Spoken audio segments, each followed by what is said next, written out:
오늘 우리에게 주신 하나님의 말씀 빌립보서 1장 8절에서 11절까지 함께 봉독합니다. 내가 예수 그리스도의 심장으로 너희 무리를 얼마나 사모하는지 하나님이 내 증인이시니라. 내가 기도하노라. 너희 사랑을 지식과 모든 총명으로 점점 더 풍성하게 하사 너희로 지극히 선한 것을 분별하며 또 진실하여 허물 없이 그리스도의 날까지 이루고 예수 그리스도로 말미암아 의의 열매가 가득하여 하나님의 영광과 찬송이 되기를 원하노라. 아멘. 여러분, 바울은요 정말 위대한 사도예요. 수많은 이 교회를 개척하고 또 기독교 역사상 바울 없이 기독교를 이야기할 수 없을 정도로 정말 위대한 사도입니다. 그가 원래는요 예수님을 박해하던 사람이에요. 예수 믿는 성도들을 박해하고 또 잡아다 감옥에 가두고 매질하고 죽이는 일에 앞장섰던 인물입니다. 그랬던 그가 부활하신 예수님을 만나고 완전히 새로운 사람으로 변하게 됩니다. 어쩌면 자기가 전에 예수님을 알지 못할 때 부활하신 예수님을 만나기 전에 했던 자기의 그 죄 때문에 더 열심히 충성했을 수도 있어요. 그래서 다른 어떤 사도들보다도 더 많이 수고하고 더 열심히 복음을 전하였던 것입니다. 바울은요 소아시아, 마게도니아, 아가야 지방을 두루 다니면서 복음을 전했어요. 그리고요 나중에는 제국의 심장부인 로마에까지 가서도 복음을 전했습니다. 그러면서 수많은 교회를 개척을 했습니다. 설립을 한 거죠. 바울에게 있어서 그 많은 교회들 가운데 물론 모든 교회가 다 바울에게는 자기가 직접 복음을 전해가지고 교회를 세웠기 때문에 다 애정이 가지요. 그런데도 그 교회들 가운데도 특별히 애정이 가는 교회들이 있었어요. 그 중에 하나가 빌립보 교회입니다. 빌립보 교회는 아주 바울에게 있어서는 특별한 교회예요. 소아시아 지역에서 복음을 전하다가 마게도냐, 그러니까 유럽 지역으로 이제 복음을 전하러 넘어갔는데 그 첫 번째 그 첫 열매인 교회, 그게 바로 빌립보 교회입니다. 다른 교회도 마찬가지지만 바울이 빌립보에서 복음을 전할 때 잡혀가지고 감옥에도 갇혀요. 매질도 당합니다. 그렇게 고난과 환난 속에서 세웠던 교회, 얼마나 그 애정이 많겠어요. 그래서 바울이요 빌립보 교회를 생각할 때마다 늘 하나님께 감사드렸고요 그들을 위해서 기도할 때마다 기쁨으로 감사드렸다고 해요.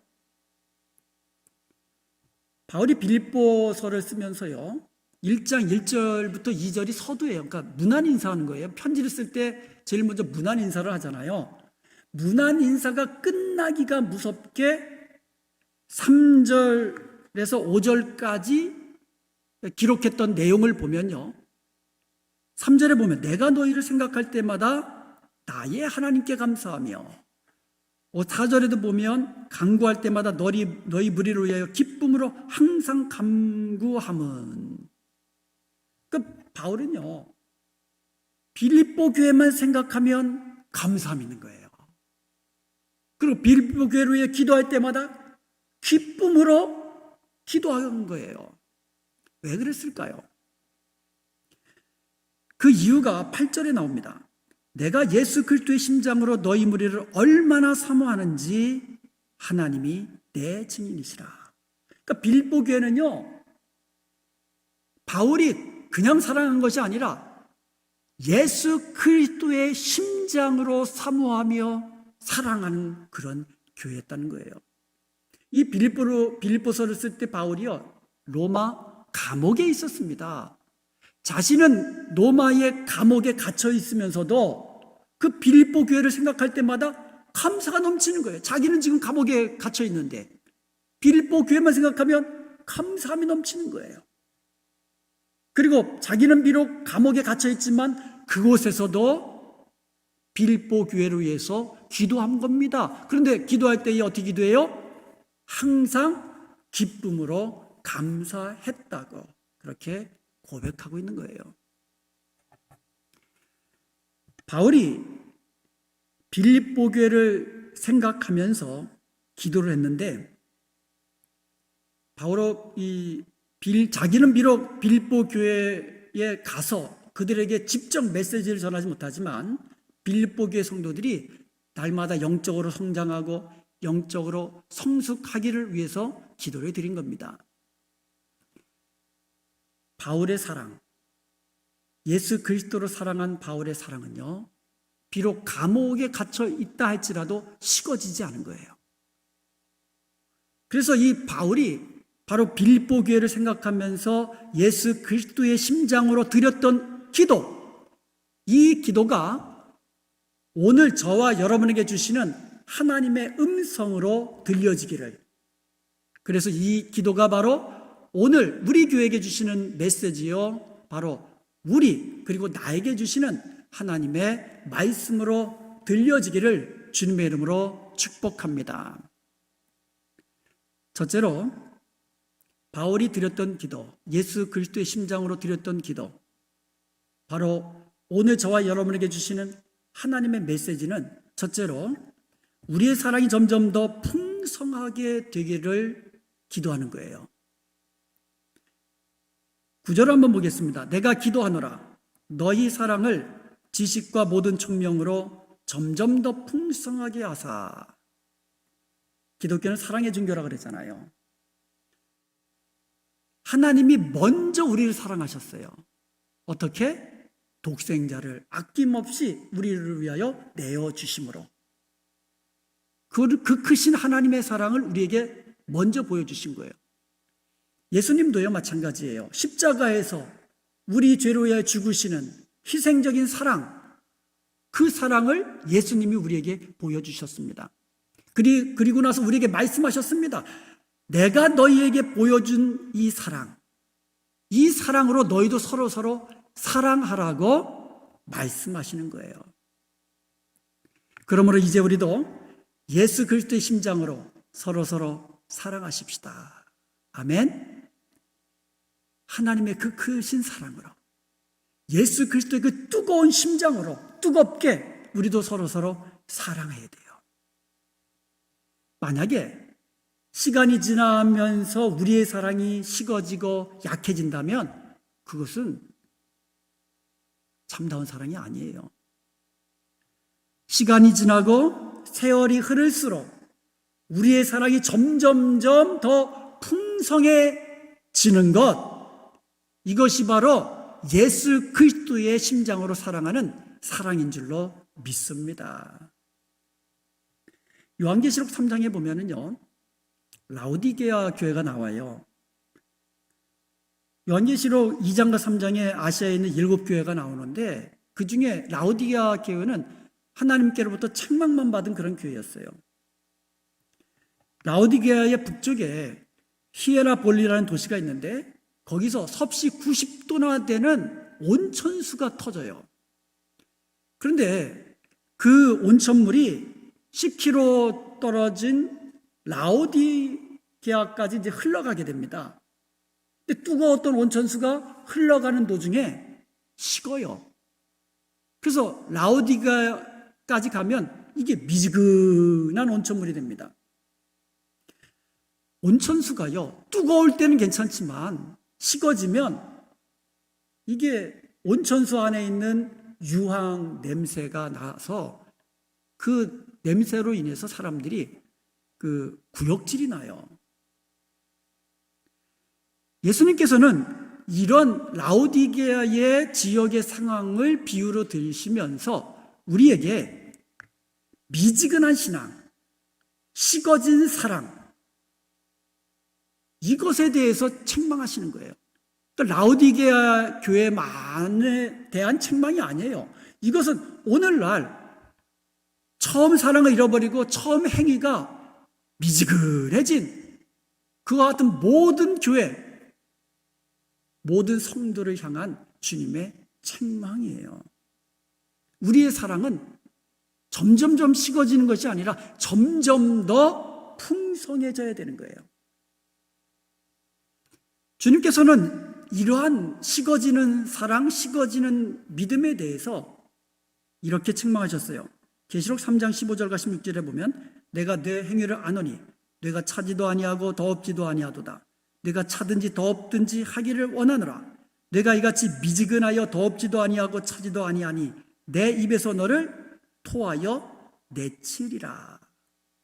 이것은요, 뜨거움에 대한 주님의 소원이에요. 그리고 미지근한 것에 대한 주님의 탄식입니다. 내가 네 행위를 아노라. 우리 주님은요, 저와 여러분의 행위도 아십니다. 만약에 우리의 신앙이 식어졌다면, 우리의 사랑이 미지근해졌다면 우리는 라오디게아에 주시는 주님의 음성을 통하여 다시 한번 깨닫고 돌이켜야 되는 거예요. 사랑하는 여러분, 예수 그리스도의 사랑으로 서로 뜨겁게 사랑하십시다. 아멘. 그러면 우리의 사랑은요, 시간이 지날수록 식어지는 것이 아니라 시간이 지날수록 오히려 더 뜨거워지고 더 풍성해지는 거예요. 여러분, 주님을 향한 우리의 사랑, 시간이 지나면서 식어지면 되겠어요? 10년 전보다 지금이 주님을 향한 우리의 사랑은 더 뜨거워지고 풍성해져야 되는 거 아니겠어요? 앞으로도 마찬가지예요. 주님을 향한 우리의 사랑은 절대로 식어져서는 안 되는 거예요. 부부간에도 마찬가지예요. 옛날에는 결혼하게 되면 신혼 그러면 보통 막 3년을 막 보고 그랬잖아요. 그러다가 신혼 기간이 1년으로 지나고 6개월이 지나고 지금은 신혼여행 갔다가도 헤어져서 오고 그런 세대 아닙니까? 그런데 여러분, 부부간에도 마찬가지예요.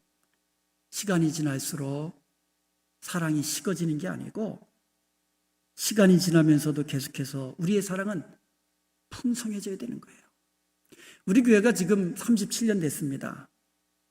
37년 동안 우리 교회를 여기까지 인도하시고 도우신 분은 에베네셀의 하나님의 은혜인 줄로 믿습니다. 아멘. 그리고요, 37년 동안 눈물로 교회를 사랑하고 섬겼던 모든 성도님들의 수고였습니다. 감사드립니다. 그런데요, 우리 교회를 향한 우리의 사랑이 앞으로도 계속해서 풍성하게 더 뜨거워져 나가야 될 줄로 믿습니다.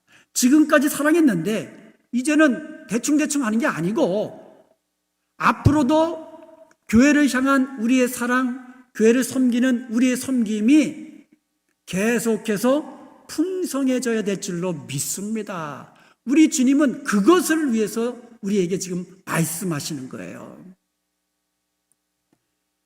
주일이 기다려지고, 아멘. 주일이 기다려져야 돼요. 섬김이 즐거워지고, 섬김이 짜증나고, 섬김이 왜 나만 하냐 이런 마음이 들기 시작하면 이게 안 되는 거예요. 즐거운 섬김이 돼야 돼요. 기쁜 섬김이. 안 보면 보고 싶고, 보면 헤어지기 싫고, 이렇게 예수 그리스도의 심장으로 서로를 뜨겁게 사랑하는 저와 여러분이 되시기를 주님의 이름으로 축복합니다. 아멘. 두 번째로는 지극히 선한 것을 분별하도록 위하여 기도합니다. 10절에 보면 너희로 지극히 선한 것을 분별하며 이렇게 되어 있어요. 여기서 지극히 선한 것의 헬라어 디아페로입니다. 이 말은요, 다르다라는 거예요. 다르게 만들다라는 거예요. 그리고 뛰어나다는 의미가 있어요. 즉, 이 말은 지극히 선한 것이라는 말은 뛰어나도록 다르게 만든다는 거예요. 그냥 다른 것과 똑같은 게 아니고 다른 것보다 더 뛰어나도록 그렇게 다르게 만드는 것. 이게 지극히 선한 것의 원래 의미입니다. 그리고 분별하다는 말, 이 말은 도키마조라고 하잖아요. 이것은 테스트, 시험하다, 프로브, 증명하다. 테스트에서 증명하는 것, 이게 도키마주입니다. 즉 지극히 선한 것을 분별하다는 말은 무엇이 다른 것보다 더 뛰어난지, 무엇이 다른 것보다 더 옳고 무엇이 더 선한지, 그리고 무엇이 최선의 것인지를 테스트에서 증명하라는 거예요. 이게 지극히 선한 것을 분별하다라는 원래 의미입니다. 여러분이 아프면 아무 약이나 그냥 막 복용합니까? 여러분, 같은 약이라도 누가 복용하느냐에 따라서 어떤 사람에게는 그 약이 약이 되기도 하고 어떤 사람에게는 그 약이 독이 되는 거예요. 그래서 우리가 약을 먹기 전에 어떻게 합니까? 의사에게 가서 처방받고 또 약사에게 가서 이것은 어떻게 복용하는 겁니다 라고 복용 방법도 우리가 듣고 그러는 거예요. 마찬가지로 우리가 무엇을 행하기 전에 무엇이 옳은 것인지, 무엇이 선한 것인지, 무엇이 가장 최선의 것인지, 그리고 무엇이 하나님이 기뻐하시는 뜻인지 먼저 분별해야 하는 거예요. 우리가 하나님 뜻대로 행한다고 말은 하면서도 내 생각과 그리고 내 어떤 경험과 그리고 내 지식으로 분별한다면 결국 내가 좋아하는 것 하는 거예요. 말은 하나님이 기뻐하시는 일을 한다 하지만은 내가 좋아하는 일을 하는 거예요. 내 생각대로, 내 그 판단대로, 내 지식대로, 내 경험대로 판단하고 그대로 행한다면 결국 내 좋은 일 하는 거예요. 하나님 거기에 하나님 이름을 팔아서는 안 되는 거예요.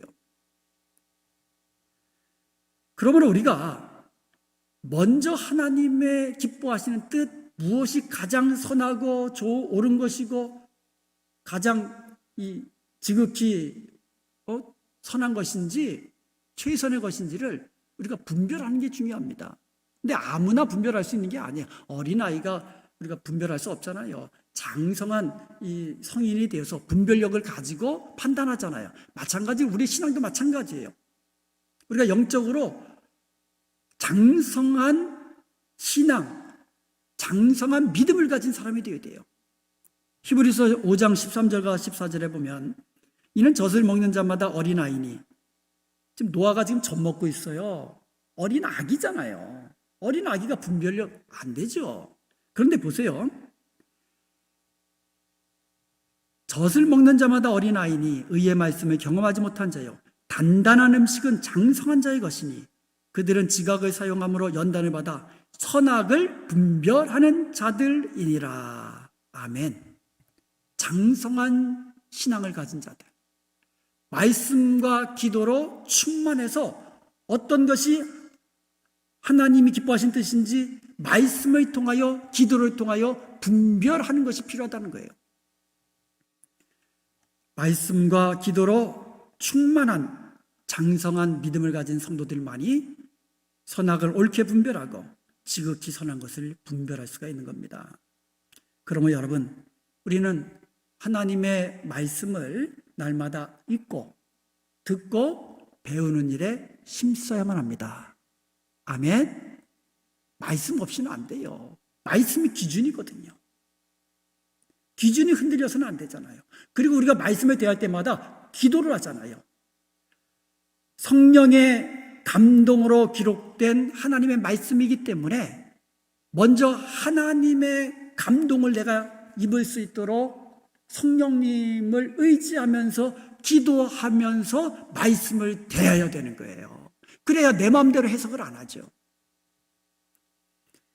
제가 목사가 된 이후에도 늘 하나님의 말씀을 옳게 분별하기 위해서 얼마나 제가 노력하고 기도하고 애쓰는지 몰라요. 지금도 그렇고요. 제가 목사 됐으면 됐지 그 이후에도 오랫동안 공부를 했어요. 왜 그렇게 공부했습니까? 하나님의 말씀을 내가 옳게 분별해야 옳은 말씀을 전하잖아요. 이상한 말씀, 헛된 말, 내 마음대로 해석하고 이런 목사 되기 싫거든요. 마찬가지도 여러분이 말씀을 읽을 때에 내 마음대로 해석하는 그런 성도가 되면 곤란한 거예요.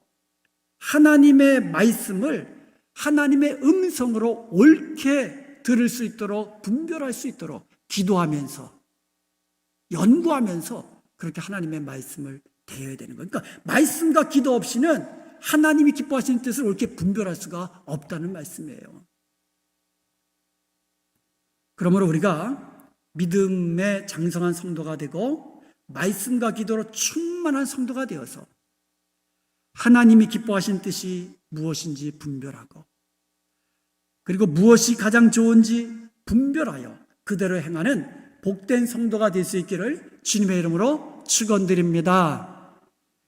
그리고 세 번째로 진실하고 허물없게 되기를 위하여 기도합니다. 빌립보서 1장 10절 하반절에 보면 또 진실하여 허물없이 그리스도의 날까지 이르고, 우리가요 선한 것을 분별하는 데서 그쳐서는 안 돼요. 이게 옳은 거야. 이것이 하나님 기뻐하신 뜻이야. 이것을 아는데 멈추면 안 돼요.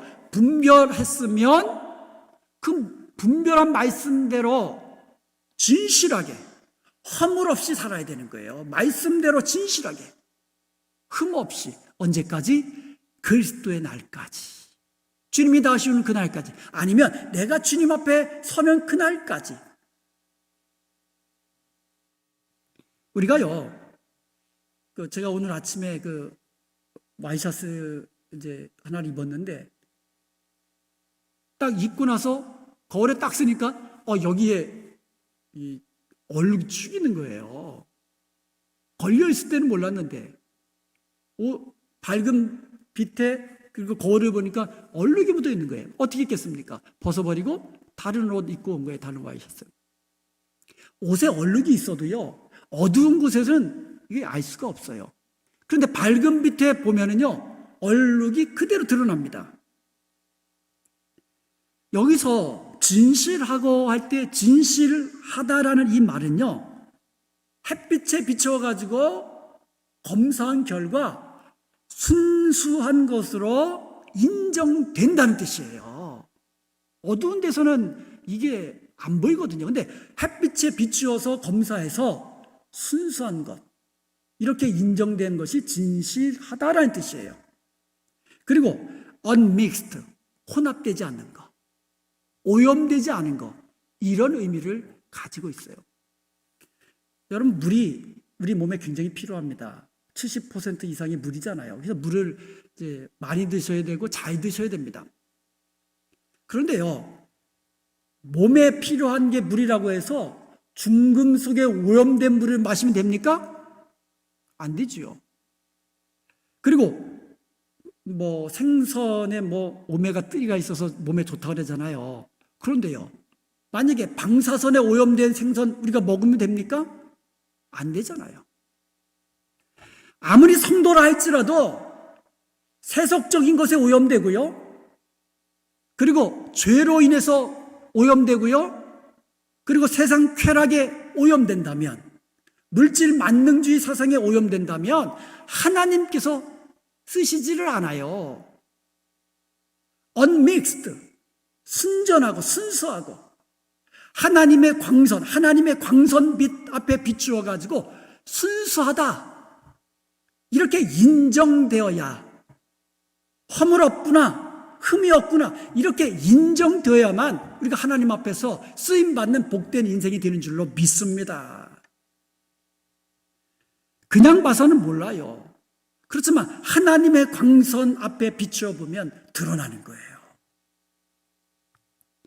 우리는 하나님의 광선빛에 비추어서 순수한 자라, 허물 없는 자다, 흠이 없는 자다, 이렇게 인정받는 삶이 되기를 원합니다. 그래야 우리는 하나님 앞에서 부끄러움 없는 삶을 살 수가 있고요, 하나님께 쓰임받는 삶을 살 수가 있는 거예요. 날마다 예수 그리스도의 보혈을 의지하여서 날마다 우리 죄를 고백하면서 깨끗함을 입어야만 합니다.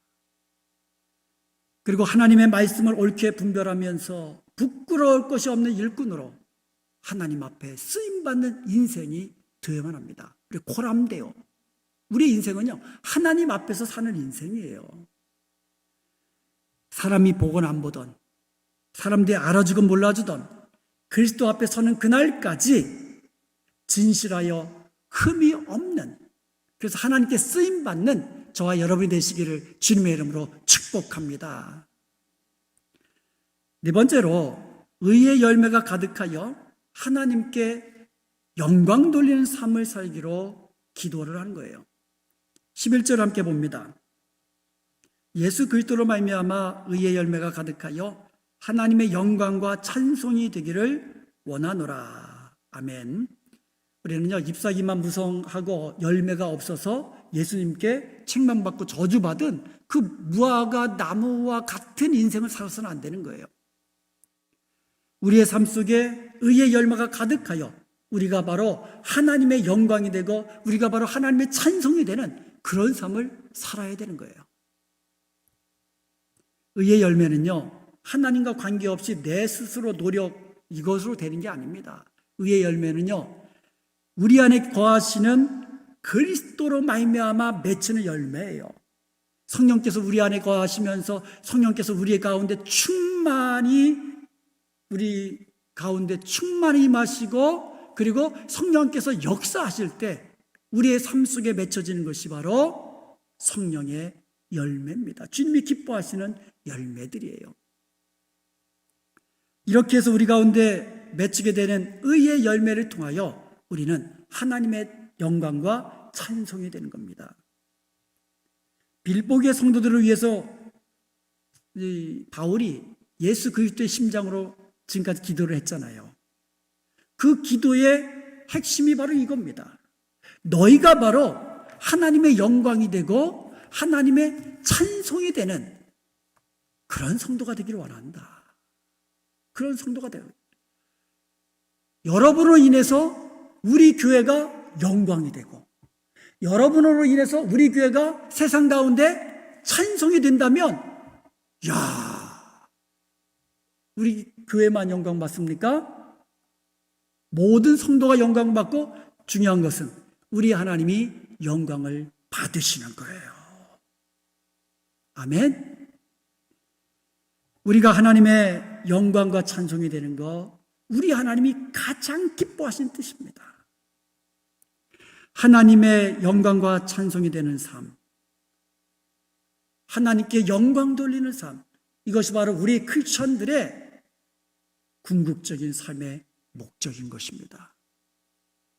우리는 그러므로 언제 어디서든지 무엇을 하든지 무슨 말을 하든지 오직 하나님의 영광과 찬송이 되고 오직 하나님께만 영광이 되어야만 합니다. 그래서 여러분, 말에 향기가 나야 돼요.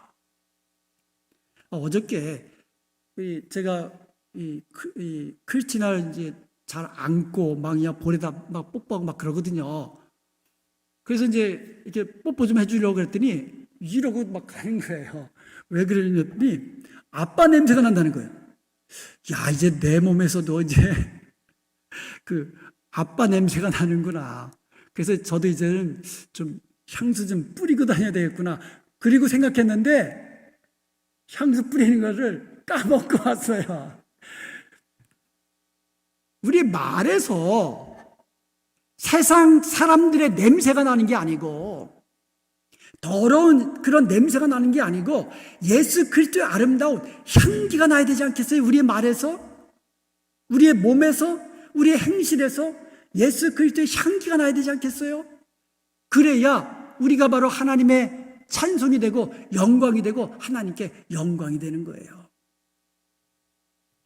그러기 위해서는 먼저 우리가 예수 그리스도의 심장으로 서로서로 뜨겁게 사랑하면서 우리의 사랑이 점점 식어지는 것이 아니라 점점점 뜨거워지고 점점점 풍성해져야 하는 거예요.